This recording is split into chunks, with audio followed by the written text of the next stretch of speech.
The content discussed in this episode may be specific to the guest's organisation or location and may not be applicable to other organisations, states, territories or countries.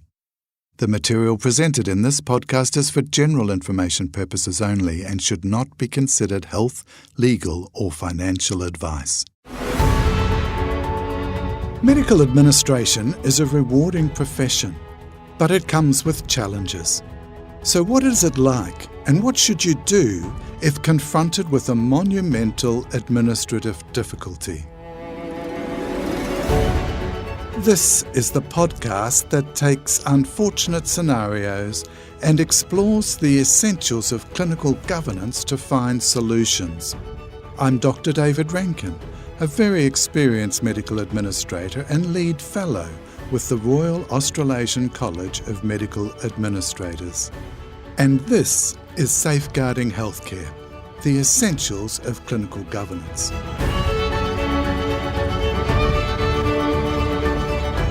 Today, sharing the anaesthetic.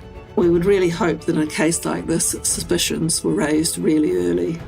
That's Dr. Sue Nightingale, a psychiatrist and former Executive Director, Clinical Governance, Education and Research at Sunshine Coast Hospital and Health Service, and I'm presenting her with a difficult scenario. If there is a drug addiction issue or even a stealing drugs issue, then it is likely that the anaesthetist will not be working for some time. In today's scenario, an anaesthetist is found to be agitated and disoriented at the end of a particularly long case. There is a suspicion that they have collected up the unused fentanyl from the morning list and may have injected themselves. They had complained that they were suffering from chronic back pain and were struggling to complete the case. The theatre unit manager indicates that they have had some suspicions for some time, but have not been able to find any hard evidence of drug use at work. The anaesthetist is well known to have a very active social life. I started off by asking Dr. Sue Nightingale what are the key issues that need to be addressed in a case like this. Well, of course, the most important issue is patient safety. So we need to be thinking about the risks to the patient. We need to be sure that they were given adequate anaesthesia and pain relief, and also need to check on other patients that may have been on that list that day to ensure that they are also okay. But as well as this, we need to think about the health and well-being of this staff member, as drug addiction is a health issue, but also have concerns for the people that work with them.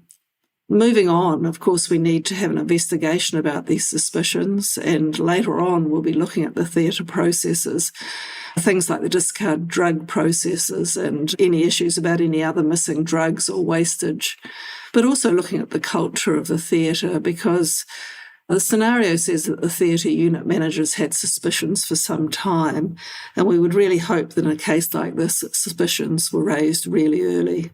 So taking the perspective of patient safety, can you allow this anaesthetist to continue giving anaesthetics? What level of investigation would you undertake before you took action?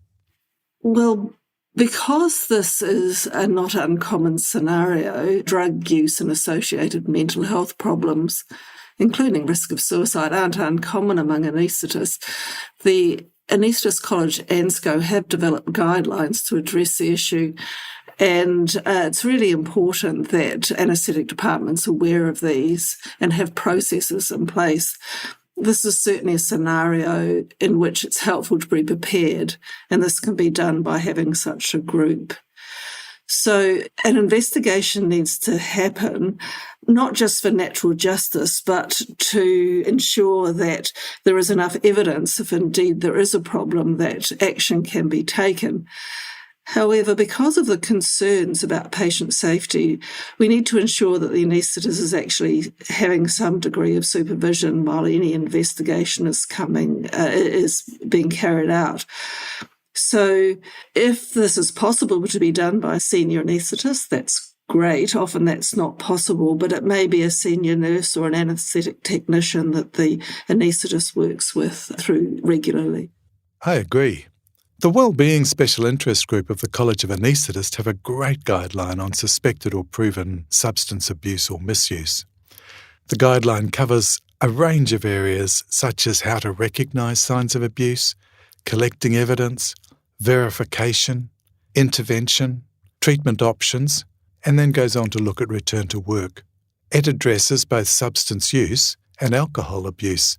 It's really very helpful and comprehensive. So, Sue, what does an investigation involve? So, whilst there is an investigation, we need to be gathering any written information on any suspected or actual evidence of drug taking. And once that has been collated and the evidence is clear, that's the time to have the conversation with the anaesthetist and to put things in place to ensure that the patients remain safe. If there is a drug addiction issue or even a stealing drugs issue, then it is likely that the anaesthetist will not be working for some time. Issues like this are not isolated to just the anaesthetist. There's the staff that are working in theatre that have their concerns, and there's patients, and there's the colleagues of the anaesthetist that may also be concerned. Tell us about the different aspects of this case that the various stakeholders are going to be concerned about. Well, obviously the key stakeholders are the patients and their families. We want to ensure that they have had adequate anaesthesia and that their adequate pain relief. Often in these scenarios is actually no evidence that the patient has been short-dosed, but evidence that unusually high doses have been used. And this is something that would come out in an investigation, that you would be looking at an audit of previous cases to see if doses used were usual sorts of doses. But obviously this affects the entire department. Anaesthetists work with anaesthetic technicians and nurses, and they will all be having mixed feelings about what's happening. They will be concerned for the welfare of the anaesthetist, but they will also be worried about this kind of behaviour going on in their department, and they may feel some guilt that they didn't intervene earlier. Certainly also the leadership need to be clear that they have very good processes in theatre to maintain a safe environment so this is less likely to happen, but also to ensure the health and well-being of their staff so that these scenarios don't arise. If you find that this anaesthetist has been using drugs while giving anaesthetics, do you disclose that to the patients that he's treated? Well, that depends on if harm has been done. So we would be looking at any harm has come to the patients, and if that was the cause, if the anaesthetist was the cause, then of course there has to be an open disclosure about why that harm happened, and the open disclosure process followed. All right, so let's work with the anaesthetist now. Tell us what the investigation's likely to look at. At what point do you challenge the anaesthetist? Well, I've mentioned some of these things already. So there needs to be an audit of the anaesthetist's practice carried out by other anaesthetists who know what's reasonable types of medications and doses to give to patients to see if this is consistent with normal practice. But also staff working closely with the anaesthetist need to be interviewed to find out if there's any suspicions or actual observation of substance abuse. We do find that there is a reticence among staff to actually disclose, and there may be incidents that are actually well known about, but also the behaviour of the anaesthetist, the things that may have been happening, like hiding in rooms or toilets for periods of time, coming in late, erratic behaviour, those sorts of things that may contribute to your suspicions. So at what point do you confront the anaesthetist with your investigation findings? That needs to be done when you're clear that there is a problem. So it's very important that this is done carefully, because this is a time of huge distress to anaesthetists, and there have been, unfortunately, a number of suicides at the point of disclosure. So it's best to pick a day that the anaesthetist is at work, and as I've already mentioned, they need to have been under some sort of supervision until this point. Pick a day that they're at work and then arrange to see them, and they shouldn't be left alone after that arrangement's been made, so they really should just be taken off to be seen straight away.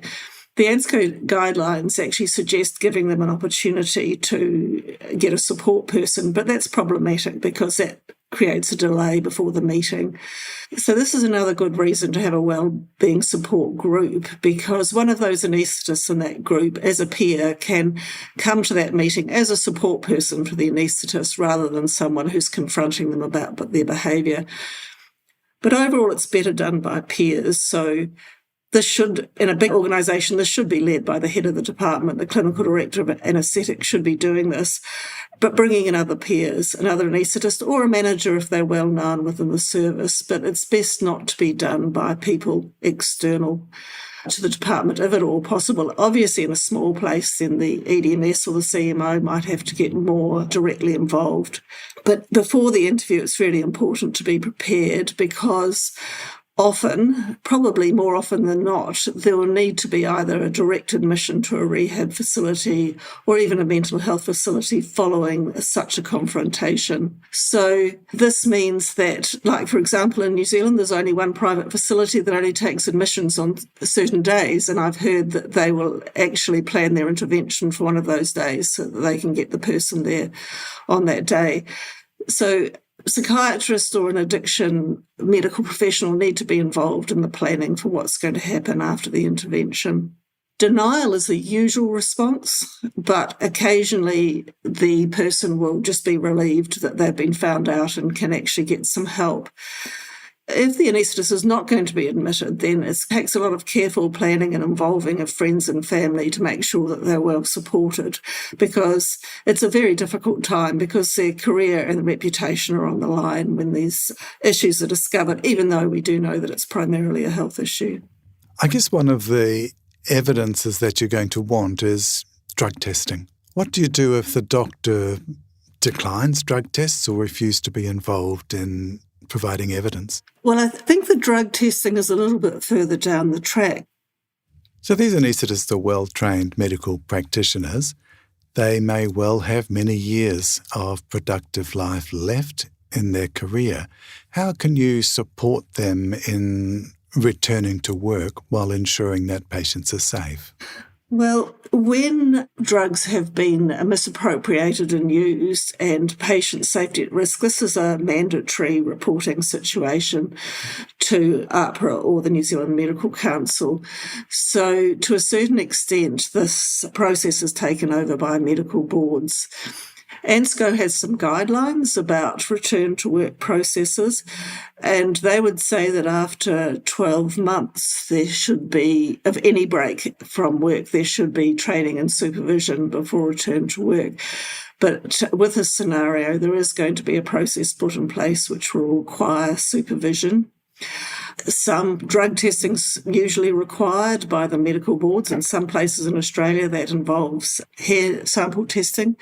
In other specialties, it's possible to restrict prescribing of controlled drugs. Obviously, this isn't really possible in anaesthetics, but this means there needs to be very close supervision and very clear discard processes for the unused drugs so that drugs can't be appropriated. With younger anaesthetists and registrars, they're often advised to find a less risky specialty to take up, and that may be an option because it is risky. But you're right, there are a lot of productive years often in someone's career, and for their sake and the sake of the profession, you want to take advantage of their expertise and bring them back to work. So certainly I've had more experience in New Zealand with the Medical Council here, and their health committee is very supportive about getting people back at work and supporting them to be back at work. And I know the medical boards all have their own processes to do that. Thanks, Sue. As we said earlier, it's not just the anaesthetist or the patient. There's all the staff that they work with. How can you re-establish confidence? amongst staff that this doctor has gone through rehabilitation or is suitable to return to work while maintaining their dignity and confidentiality? Well, this is a difficult one because when it comes to investigation, obviously it's very important that it's as private and discreet as possible. But we do know that hospitals are places where a lot of information gets shared, and it's likely that information will get out about the anaesthetist. So that needs to be part of the support that's put around them to help them manage that. But after there has been a conversation with the anaesthetist, they've been stepped down from work, it's important to give support to the staff. A formal debriefing, a voluntary formal debriefing, is a good way of doing that. In reality, that's quite difficult to do because it needs to be done by people who know how to do debriefing, and you need to engage probably mental health services if they're willing to be involved in that, or somebody external. In the absence and in addition, there needs to be a way that the staff know who they can talk to, whether it's their team leader or another valued peer that they can talk to about the process. But as part of that is understanding that anaesthetists are at high risk for drug addiction, and this is a health issue. And so we need to support people in overcoming any health issue and getting back to work. I guess for most directors of medical services, we're aware that this sort of thing happens, but don't face it very often. Where can we go to get help? Well, that's the issue, is we don't face it very often. And I think that's why ANSCO has their processes so well documented. And I think having a wellbeing support group put in place in the anaesthetics department actually benefits a lot of people. There are other high-risk areas like the emergency department and the ICUs, and I know that many of these are bringing in similar processes so they can assist. We can also get assistance from medical protection agencies who have a lot of expertise in this area, but also actually the medical council and medical boards. Prior to proving that the person has got an addiction, you can get advice in an anonymous way on how to proceed from those organisations.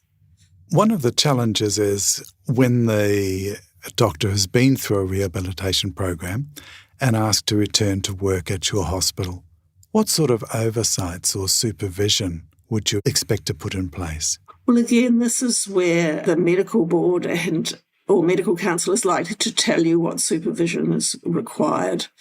So it's likely to be very direct supervision initially. There's likely to be drug testing requirements, as I say, and there's likely to be very close oversight of the use of medications in the theatre. There should be anyway, but there will be particularly for that individual. But again, this is a scenario where you're probably going to be told what you need to do by the medical board, so you don't need to personally worry about it too much. All right. There are often risks of media coverage, particularly if the doctor has a high profile, and we've noted in this scenario that they're known to have a very active social life. How do you manage media inquiries about a doctor who has an illness? Well, this is not an uncommon scenario, that even without the social life, these things do tend to get to the media at some point, one way or another, either by staff members or even if there is has to be an open disclosure process, that the family are outraged and they go to the media and talk about what's happened. So it's really important to protect the individual's privacy as much as possible. So as far as the media goes, again, this is an advice thing from your corporate solicitor and your comms team, but giving basic factual information about there may have been an investigation, there may be incidents, but without disclosing any private information about the individual and keeping it as brief as possible is really important. One of the things that I guess raises a question is, how did this situation arise? How did we let it happen? What are some of the processes or systems that you would expect to be in place in your operating theatre or intensive care unit that would safeguard against an incident like this? Well, I think that in the real world, things are a lot more difficult than in theory. So I know one of the things that safeguards about this is having very clear discard processes and checking in drugs that aren't used and ensuring that happens. I know that in reality, in a busy theatre, that's actually extremely difficult to achieve. But audit is a very good way of doing that. And I've mentioned the people getting larger doses than usual for certain operations. So if you can have good data systems in place that show what drugs are given and comparisons, then this can pick things up at an early stage. But I think the culture is probably the most important. Again, we've got this nurse who was suspicious very early on and didn't speak up. So there need to be clear processes in place that people do speak up, because we know that intervening early is going to be better for the patients, but also better for the doctor. They're far more likely to be able to be rehabilitated if the issue is picked up early. It's a really difficult balance between being paranoid and interfering with their social engagement in a close-knit community like an operating theatre. On the other hand, being laissez-faire and not having any suspicions. The balance can be very, very difficult to maintain. So do you have any final thoughts on cases like this that may be helpful to other medical administrators faced with a challenge? Well, I think it's just important to be aware that we all are, that alcohol and drug use are common among doctors as in the general population. But then we have these particularly high-risk groups because of the easy accessibility to drugs. And those are anaesthetists, people who work in the emergency department, ICU, where drugs that are potentially addictive are readily available. But we need to be treating it as a health issue. So that's another reason why we need to be sure that people speak up early and knowing that they're doing the doctor a service, not a disservice, by speaking up so that we can intervene early. Yeah, a concerned conversation early on is much more likely to result in change. It's always a success if we can help a doctor who is struggling to maintain their work or successfully return to work. Thank you very much, Sue, for your contribution. A very challenging topic because they're very often our friends and our colleagues and place the health system in a difficult position. Thank you. That was Dr. Sue Nightingale, a psychiatrist and former Executive Director Clinical Governance, Education and Research at Sunshine Coast Hospital and Health Service. And that brings us to the end of this episode of Safeguarding Healthcare. I'm Dr. David Rankin. Follow Safeguarding Healthcare free on Apple Podcasts, Google Podcasts, Spotify, or wherever you listen to podcasts. This podcast is produced by Sound Cartel for the Royal Australasian College of Medical Administrators.